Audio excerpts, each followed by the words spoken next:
Hello, I am the H-Town Vet, and I would like to welcome you to our channel, a place where we will discuss the variety of benefits available to veterans and their dependents. Today, we will discuss the preliminary steps needed to file a VA claim.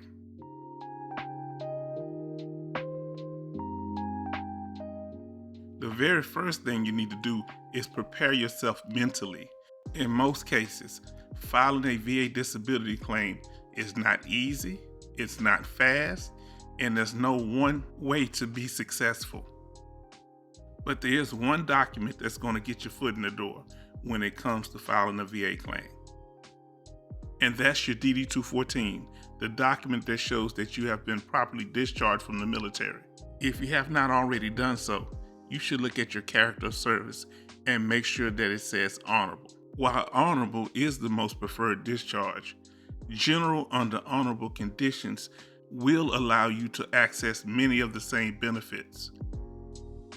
This is a blank copy of a DD-214. I want to apologize for the lack of clarity on the photo. In this commonly used form, on this version of DD-214, the character of service is circled in red on the lower portion of the document. Now the discharges that will cause you problems: dishonorable discharge, bad conduct discharges, and discharges based on personality disorders.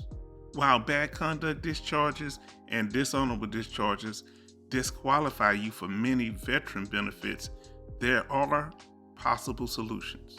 There are possible ways to get an upgrade on your discharge if you can provide evidence that your discharge is actually a result of an injury that was caused by your military service. Let's say you had a bad conduct discharge based on substance abuse. If you use the substances to self-medicate and drown out the depression or PTSD you develop in combat, you may have an argument. In a situation like this, it will be important to present evidence that shows that your substance abuse is related to your military service. Now we've cleared up what's needed with the DD-214, it's time to file. No, at this point, we're not filing a claim, we're submitting an intent to file. What that does is hold your place in line. I think it would be prudent to get a copy of the form, fill it out, submit it to your local regional VA office in person, and make sure you get a stamped copy of the form that you submitted. That way, if the VA ever says that they never received the form, you will have an actual physical copy that's timed and dated. Not doing this could cost you financially. I knew a veteran friend of mine who was told by the VA that they never received his form, but because he had physical proof that he had submitted the form, he was protected. To avoid confusion, only submit one intent to file in a calendar year. Here's an example of the intent to file form here, front and back. Ensure that you get the most up-to-date form by looking at the date of the form.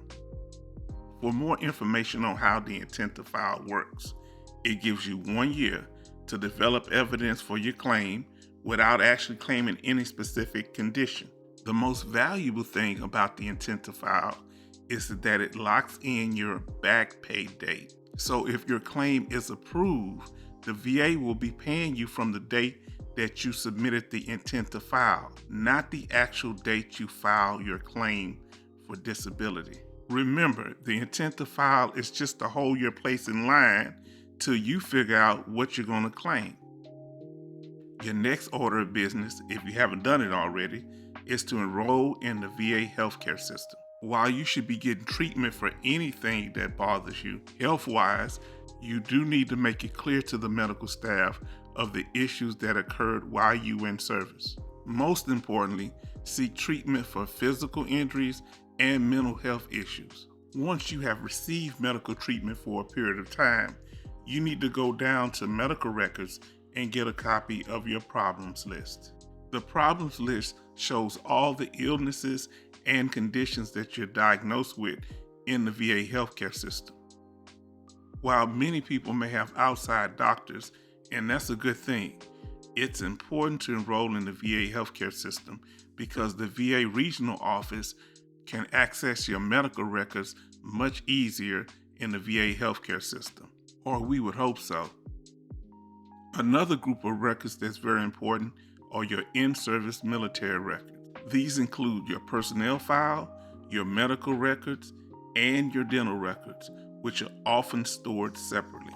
And while you're at it, you should get extra copies of your DD-214. To request your in-service military records, you need the standard Form 180. The form is pretty straightforward. What you're looking for in your military records are anything that's related to your current entries. Now let's deal with the three most important words when it comes to VA disability compensation: diagnosis, nexus, and severity. When the VA hospital recognizes your injury or condition, that is a diagnosis. However, there are only certain conditions or illnesses that the VA will compensate you for. Now you have to connect your injury to your military service. That's called a nexus. And the last question to ask is, how does the injury affect your ability to work? That's called severity. The more your condition or illness affects your ability to work, the more severe it is. And the higher the severity level, the higher the compensation payment. If this video was helpful, please like, share, and subscribe. And don't forget to click on the notifications. For more information concerning veteran benefits, please watch some of our other videos.